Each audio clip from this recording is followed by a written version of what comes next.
Hello guys, আসসালামু আলাইকুম। সবাই কেমন আছো? আশা করি সবাই ভালো আছেন। আমিও খুব ভালো আছি। চলে এসেছি একটা নতুন ভিডিও নিয়ে। ভিডিওটা আমার অনেক দিন আগেই করা ছিল, আর ঠান্ডা প্রায় শেষ হতে যাচ্ছে, তাই ভাবলাম তাড়াতাড়ি এডিট করে তোমাদের সঙ্গে শেয়ার করে ফেলি। পাকান পিঠের রেসিপিটা তোমাদের সঙ্গে শেয়ার করি। চলো, একদম পারফেক্টভাবে কিভাবে নরম তুলতুলে হবে এবং প্রত্যেকটা পিঠে কিভাবে ফুলবে, তো তার জন্য অনেক টিপস দেবো তোমাদের।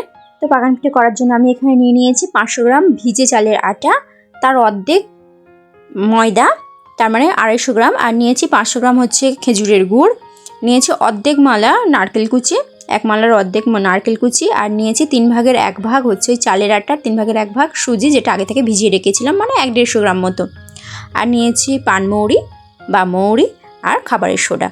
তো চলো আমি আগে গুড়টা রেডি করি। গুড়টা রেডি করার জন্য গ্যাস জ্বালিয়ে দিয়েছি, একটা হাঁড়ি বসিয়ে দিয়েছি, তাতে দিয়ে দিয়েছি গুড়টা ঢেলে দিয়েছি, আর গুড়টা ঢালার পরে তাতে নারকেল কুচিটাও দিয়ে দিয়েছি। তোমরা এখানে বাদামও চাইলে দিতে পারো, যত দেবে জিনিস দেখবে যত গুড় দিলে তত মিষ্টি হয়, একটা কথা আছে সেরকম। আমি নারকেল কুচি দিয়েছি 2টো এলাচ ফাটিয়ে, একটা তেজপাতা ছিঁড়ে, আর দিয়েছি 1 মুঠো মতো চিনি। তোমরা অনেকে চিনি বা মিষ্টি বেশি খাও, অনেকে মিষ্টি কম খাও, তো সেই অনুযায়ী তোমরা মিষ্টিটা দিও। তো চলো, তারপরে আমি এখানে জল ঢেলে দিচ্ছি, দিয়ে এটা সব কিছু ভালোভাবে মিশিয়ে নিচ্ছি দেখো। আর মেশানোর পরে এটা ফোটানোর জন্য আমি রেখে দেবো। আর তার আগে বলি, এই সব কিছুর ব্যালেন্সের জন্য 1 চিমটি নুন ফেলে দিলাম।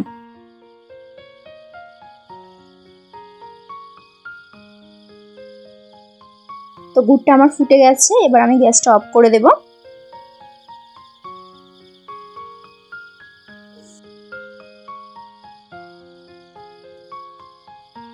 তো এখানে আমি এরকম একটা কড়া নিয়ে নিয়েছি, তাতে প্রথমে চালের আটা ঢেলে দিচ্ছি,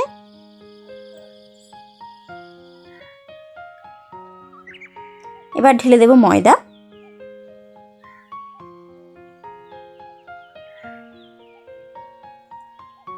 এবার দিয়ে দিচ্ছি ভিজিয়ে রাখা সেই সুজি,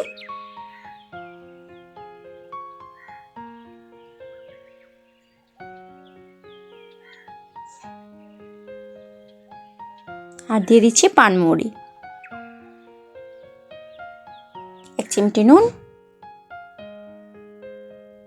এগুলো দেওয়ার পরে যে আমি গুড় জলটা রেডি করেছি সেটা আস্তে আস্তে দিয়ে এইভাবে মেখে নেব। একটু কুসুম কুসুম গরম অবস্থায় তোমাদের মাখতে হবে, তাতে পিঠেগুলো ফুলবে, পিঠেগুলো নরমও হবে, খেতে টেস্ট হবে। তো চলো, তো ফুটিয়ে রাখা গুড়টা ঢেলে ঢেলে আমি পিঠের ব্যাটারটা রেডি করে নেব। তো দেখো এখানে আমার সব জল বা গুড়টা যেটা রেডি করেছিলাম শেষ হয়ে গেছে, তার জন্য আমি আলাদা আবার একটু জল আর একটু গুড় মিশিয়ে ফুটিয়ে নিয়েছিলাম। তোমরা এখানে চাইলে গরম পানিও ফুটিয়ে দিতে পারো, যাই হোক।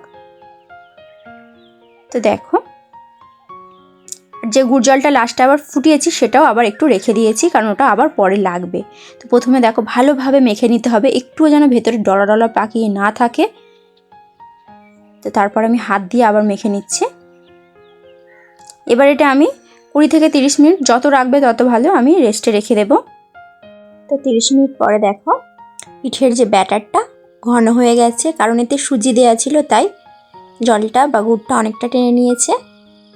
এবার যে গুড় জলটা ফুটিয়ে রেখেছিলাম সেটা অল্প অল্প দিয়ে খুব সুন্দরভাবে আস্তে আস্তে মিশিয়ে আমি একটা সুন্দর ব্যাটার তৈরি করে নেব। তার আগে বলি, এই যে ভাজার আগেই তোমরা খাবার সোডাটা দিও, তবে কিন্তু জিনিসটা ফুলবে, আগে ভাগে দিলে অতটা কাজ হয় না। আমি এখন ভাজবো, তাই এখনই খাবারের সোডাটা দিয়ে দিয়েছি, দিয়ে আবার ভালোভাবে মেখে নিচ্ছি। আর এখানে আমি 1 চামচ খাবারের সোডাটা দিয়েছি। এরকম ঘনত্ব হলে বুঝবে তোমার পিঠের জন্য পারফেক্ট। যতটা পেরেছি তোমাদের সঙ্গে অনেক টিপস দিয়ে দিয়েছি আর সুন্দরভাবে দেখাতে পেরেছি, আশা করি তোমরা এর থেকে বুঝে নেবে।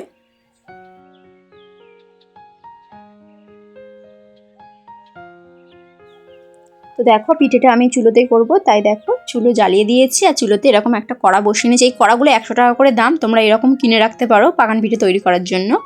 তো তেল ঢেলে দিয়েছি, তেল গরম হয়ে গেছে, এবার আমি পিঠেগুলো ভেজে নেব। এরকম একটা কাপ নিয়ে নিতে হবে, কাপে যেরকম সাইজ করবে, যদি বড় সাইজ করতে চাও তাহলে আরও বেশি, আর আমি তো একটু ছোটো ছোটো সাইজ দেখতেও সুন্দর লাগে সেরকম করব, তাই অর্ধেক কাপ করে নিয়ে কড়াইয়ে ঢেলে দিলাম।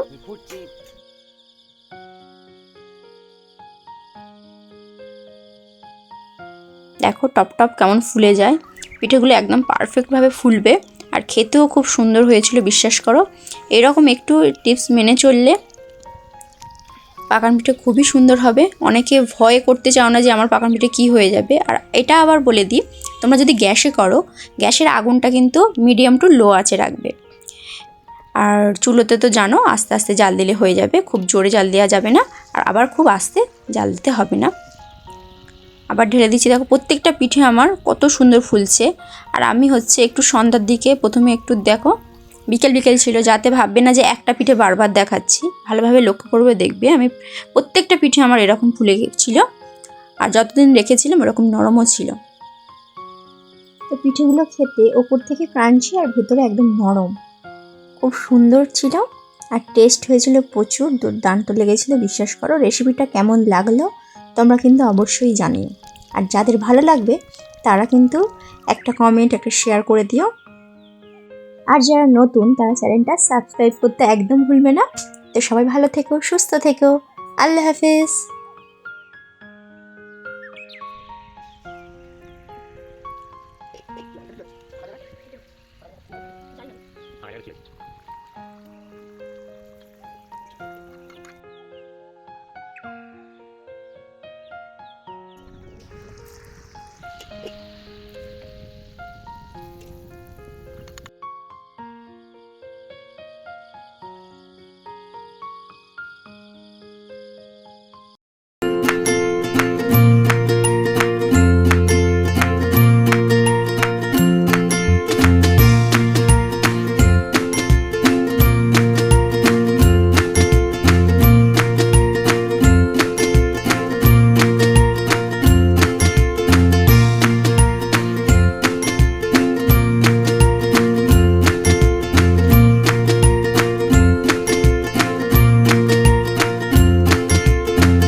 বিশ্বাস করো গাইস, কি নরম হয়েছে, তুলতুলে, খেতে একদম টেস্টি।